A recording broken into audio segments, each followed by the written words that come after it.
Good morning po sa inyo lahat. Isa pang niyugto ng ating daily Bible blessings. Pamagat po ng ating aralin ngayong umaga ay mga simpleng tao lamang. Mga simpleng tao lamang. Normal lang po sa isang pastor, normal lang na matuwa siya kung magkaroon siya ng mga miyembro sa iglesia na masabing malaking tao. Halimbawa, matuwa ang pastor, syempre pag miyembro niya yung mga mayayaman, sikat, at may impluensya. Mga celebrities at makapangyarihan. Ito ng mga opisyales sa gobyerno.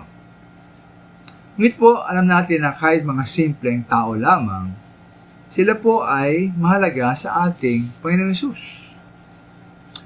Ito ba ating makikita sa isang kapitulo ng Biblia sa Luke chapter 18. Doon po yung 4 na simpleng tao. Una-una, ang maningil ng buwis. So nga sa isang Pariseo na mapagmataas, ang sa verse 13, ang maningil ng buwis po ay nagpakumbaba at humingi ng habag mula sa Diyos. Kaya sa verse 14, ang maningil ng buwis po ay kinilalang inaring ganap, higit sa mayabang na Pariseo.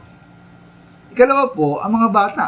Ang sa verse 16, mga bata raw hayaang lumapit sa ating Panginoong Hesus at huwag pigilan. Sapagkat tulad po nila, mga bata, ang mapabilang sa kaharian ng Diyos. Ikatlo po, ayon sa verse 28, ang mga alagad ng Panginoong Hesus na nag-iwan ng kanilang mga tahanan at sumunod sa Kanya. Hindi pa tulad ng mayaman na nalungkot dahil hindi niya maiwan ang kanyang yaman para sa kay Kristo. Ang mga alagad po ng Panginoong Hesus ay tatanggap ng higit sa buhay na ito at sa panahon darating, buhay na walang hanggan. At ikapat mga minamahal ay sa verse 35, yung isang lalaking bulag na nakaupo sa tabi ng daan at nagpapalimos. Sumigaw siya ng 2 beses, nakahabagan ng ating Panginoong Hesus. At siya nga po ay pinagaling ng ating Panginoon.